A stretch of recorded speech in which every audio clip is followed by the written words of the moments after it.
Mr. Pala, so as the lead architect for the Mobius, the EcoBank building,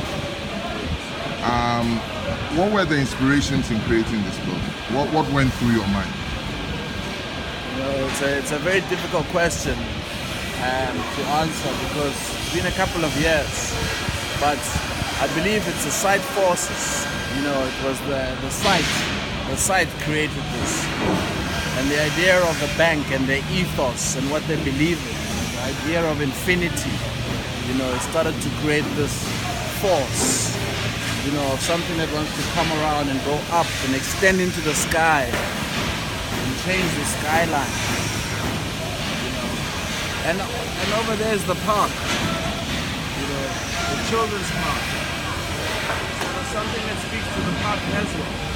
And perhaps maybe something in glass that it reflects the city.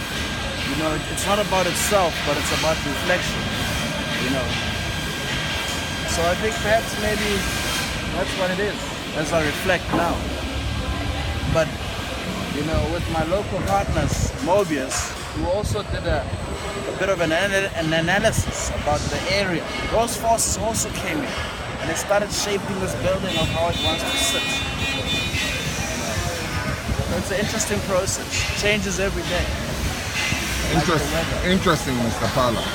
We are standing on one of the bridges of this building in what is the iconic double entry that makes this building a 360 building. What influenced these fluid lines that control this bridge, this almost surreal float in the space? You see, it also starts speaking to the idea of the site and the forces.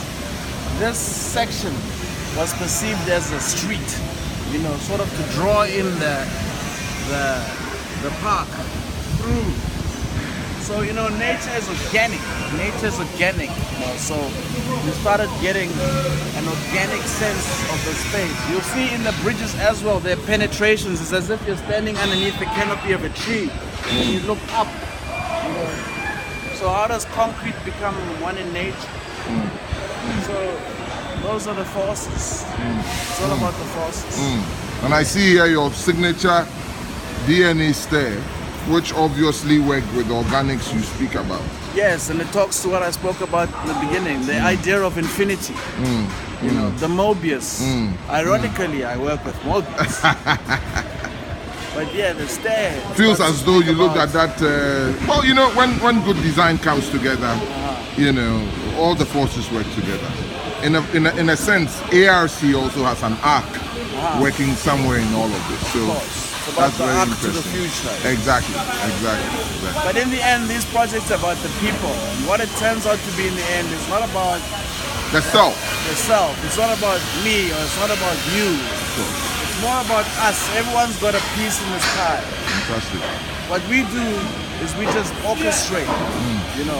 We just put the pieces together. Like the conductor of an orchestra. Absolutely. Hence I love my relationship between music and architecture. But that's a story for another time. That's a story for another time, Mr. Pala.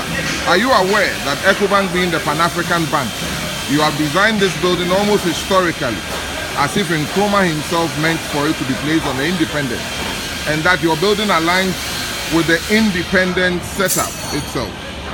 Were you aware of this before you designed the building? To be honest, we were not aware of it specifically. However, like I say, how the conceptualization of a building is the site forces. The building put itself like that. It was the forces that made it aligned it. If you go up to the top floor, you start to see Independence Arc aligned, dead straight. It's the forces. It's other powers that work here. It's not us. Mr. Pala, thank you so much for this revelation. Reporting for Mo TV, Mo Pala himself.